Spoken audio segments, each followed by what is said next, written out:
తమిళనాడులో ప్రతి ట్రిప్పు ప్రభుత్వాలు మారుతూ ఉంటాయి. ఒకళ్ళు సారి అధికారంలోకి వచ్చిన వాళ్ళు రెండోసారి రారు. అక్కడ ఒకసారి డిఎంకే, ఓసారి ఏఐఏడిఎంకే ఇట్లా నడుస్తూ ఉంటుంది.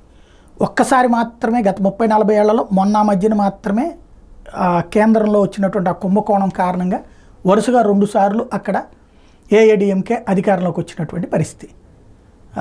తర్వాత ఇంతవరకు మళ్ళీ ఆ తర్వాత డిఎంకే వచ్చేసింది. ప్రాంతీయ పార్టీలు ఉన్నటువంటి చోట్ల అట్లాంటి పరిస్థితి వస్తుందనడంలాగా ఇప్పుడు అనుకోవచ్చా ఆంధ్రప్రదేశ్? 2014లో తెలుగుదేశం, జనసేన, బీజేపీ కూటమి, 2019లో వైఎస్ఆర్ కాంగ్రెస్, 2024లో మళ్ళీ తెలుగుదేశం, జనసేన, బీజేపీ కూటమి, 2029 అంతే అవుతుందా? అయితే కూటమిగా ఉన్నంతసేపు జగన్ గెలవలేడు, ఓడించలేడు. ఇప్పుడు ఇదివరకు డిఎంకేలు కూడా మొదట సింగిల్గానే, ఆ తర్వాత చిన్న చితకా పార్టీని జాయిన్ చేసుకుని కొత్త కూటమి కట్టినాయి.